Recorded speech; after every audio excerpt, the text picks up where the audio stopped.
Kali ini kita akan bahas mengenai intraday trading atau juga biasa disebut day trading, yaitu trading yang di close pada hari yang sama. Artinya entry dan exit itu di hari yang sama, dia tidak menginap begitu. Nah, sebelum membahas ini kita lihat dulu yang perlu kita ketahui. Yang pertama, kita harus mengerti dulu pergerakan pairs tersebut rata-rata per hari berapa. Jadi pergerakan terbesar, pergerakan terkecil itu berapa. Misalnya untuk ini GBP USD,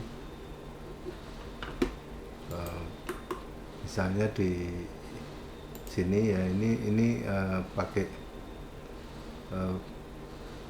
periode separator gitu. Jadi ini satu kolom ini satu hari ya, ini H1, chart H1. Jadi satu kolom ini satu hari. Oke, jadi kalau kita lihat berapa sih pergerakan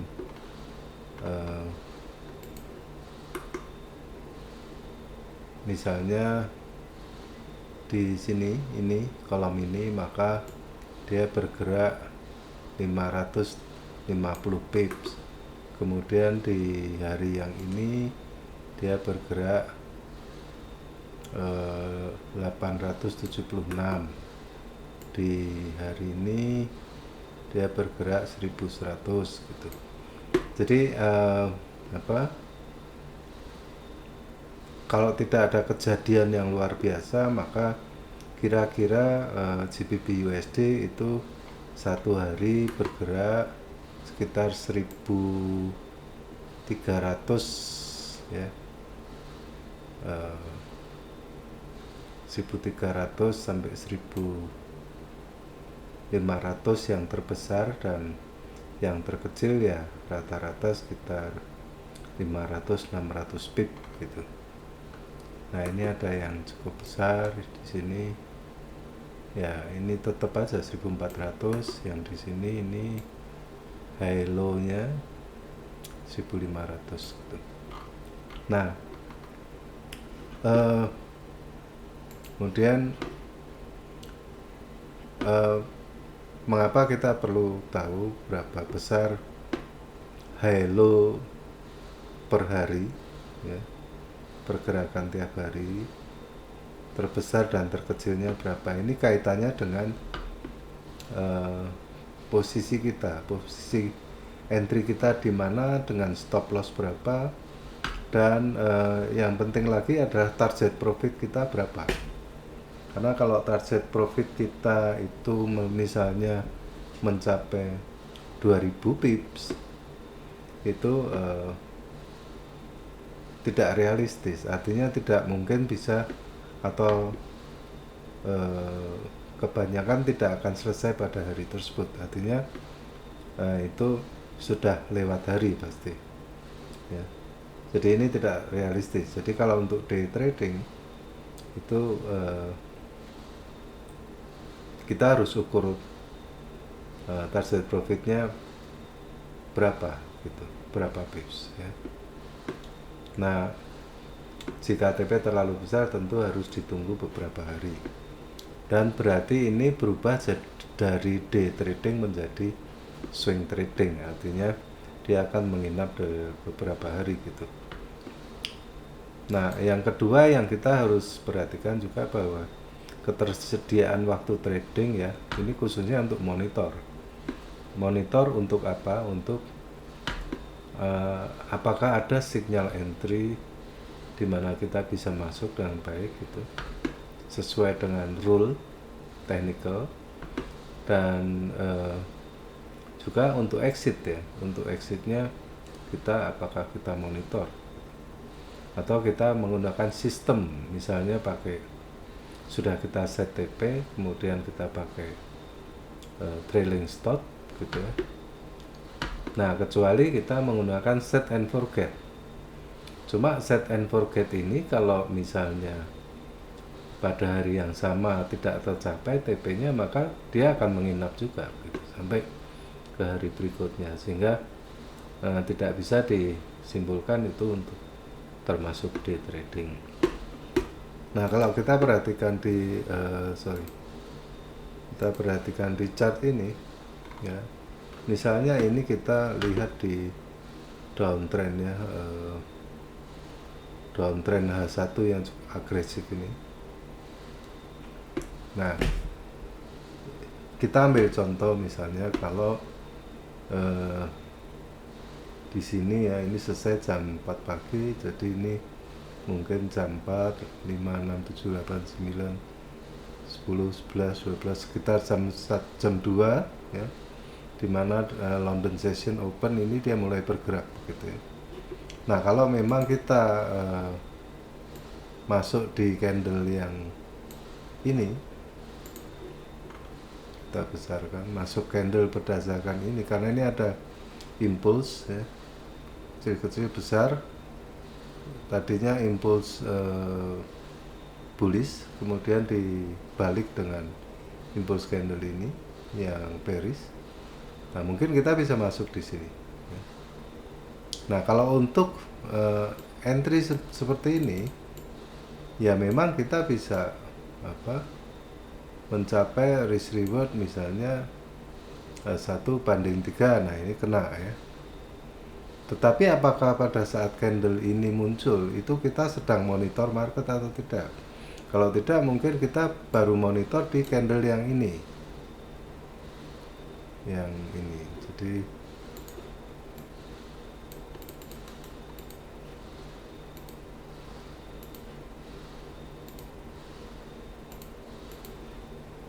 candle yang ini. Nah, ini sedang kita monitor di sini. Oh, oke, ini bearish gitu ya. Nah, mungkin kita baru masuk di sini ya, di level ini. Nah, kalau 2R masih masuk 1:2 ya risk rewardnya. Tetapi kalau sudah mencapai 3R, nah ini dia akan tercapai pada hari ketiga, ada di sini ya. 1, 2, 3 ya, ini 3R. Nah, ini saya menggunakan Fibonacci tool. Kalau dia harus mencapai 4R, maka dia akan tercapai di hari kelima. 6R masih bisa 4R ya, 5R di hari keempat masih kena, untuk 6R di hari kelima. Nah, jadi intraday trading ini memang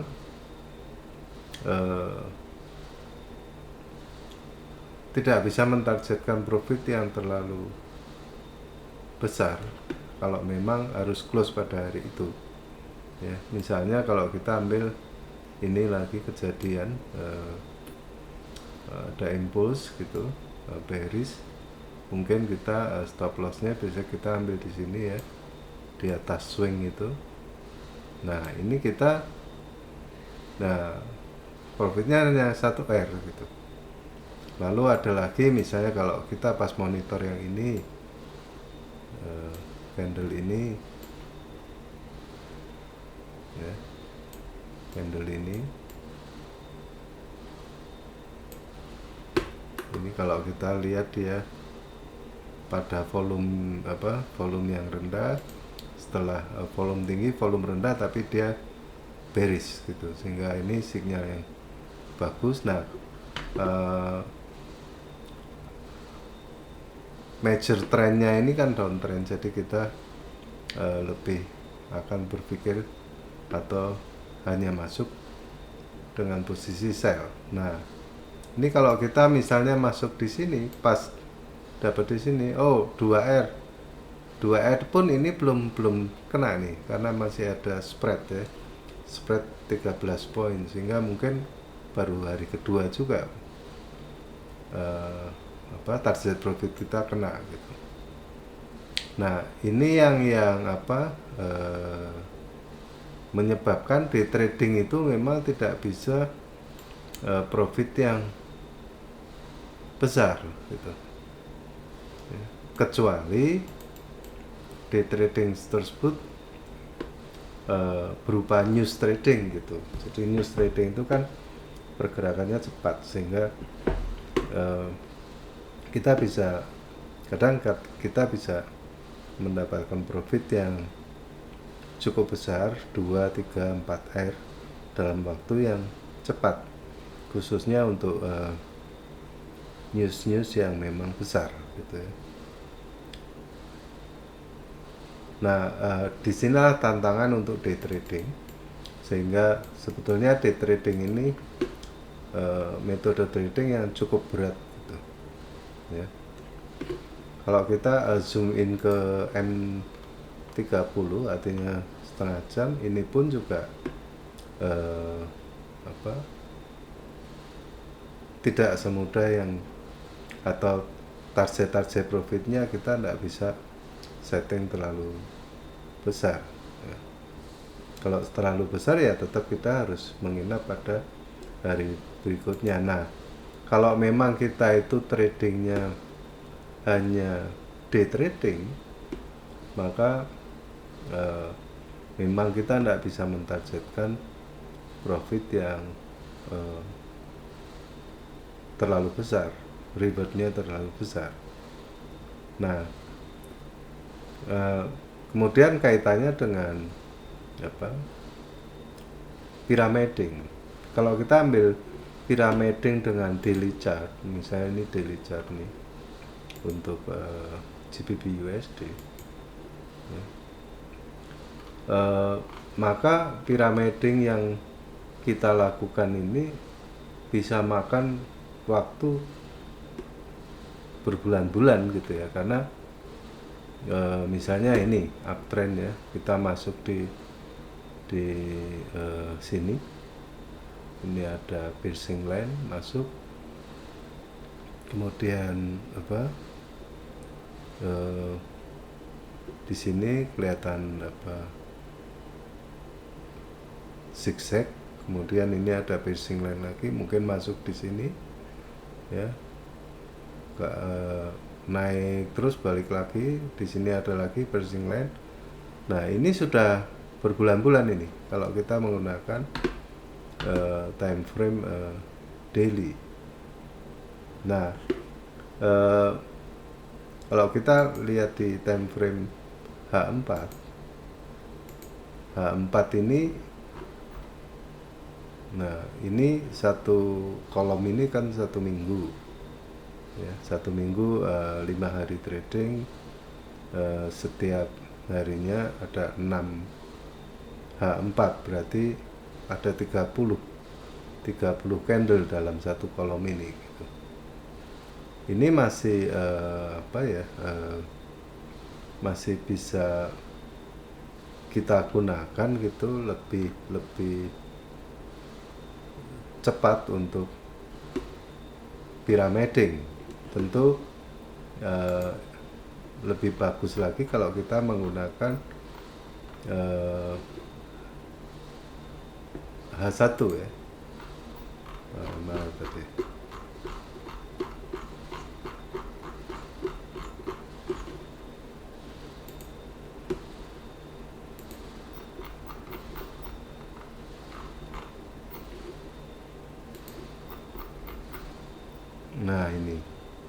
Nah ini kalau kita kecilkan seperti ini, zoom out gitu, pergerakan dari titik ini sampai ke titik ini ya, misalnya taruhlah sampai ke sini ya, ini membutuhkan waktu berapa hari ini? 1, 2, 3, 4, 6, 7, 8, 9, 10, 11, 12, 13, 14, 15, 16, 17, 18, 19, 20, 21, 22, 23, 24, 25. Padahal 1 minggu 5 hari trading, sehingga ini 5 minggu. Nah, tapi kalau kita zoom in, kita menggunakan H1, maka apabila ada kasus seperti ini memang menarik gitu. Nah, jadi kita bisa masuk dengan pyramiding seperti ini. Ini misalnya masuk di sini, ya. Kemudian setelah di PEP kita bisa masuk lagi, mungkin di sini. Kemudian masuk lagi di sini. Ya, ini ada sinyal lagi, bisa masuk di sini.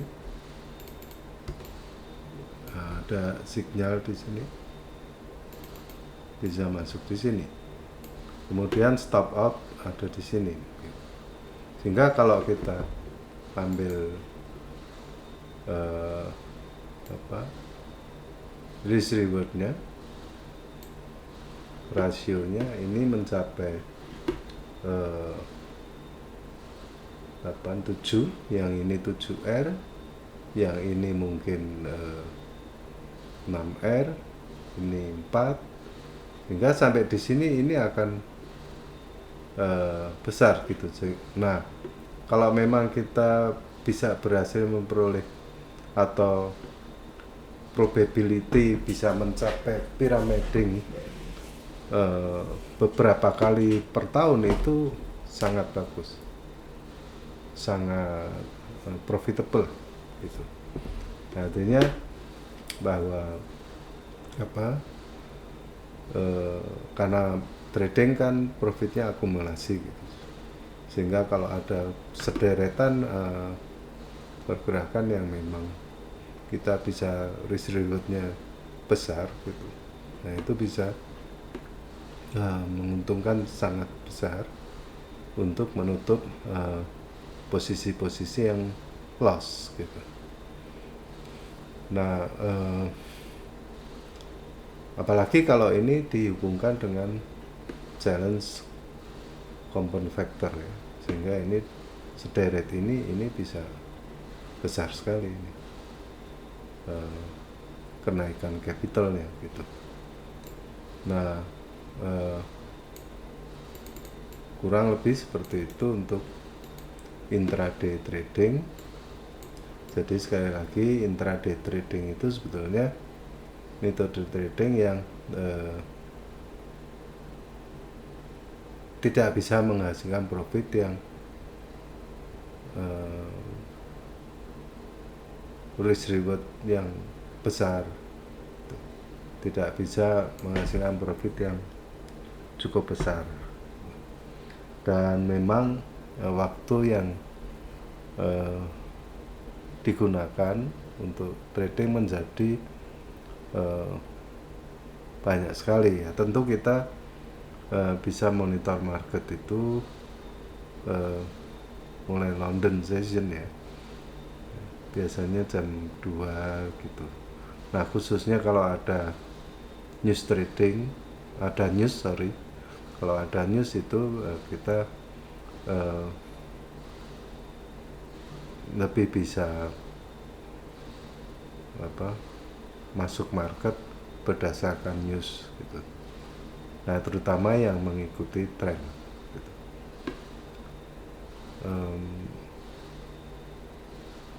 Ya, jadi begitu aja pembahasan kita mengenai intraday trading atau day trading.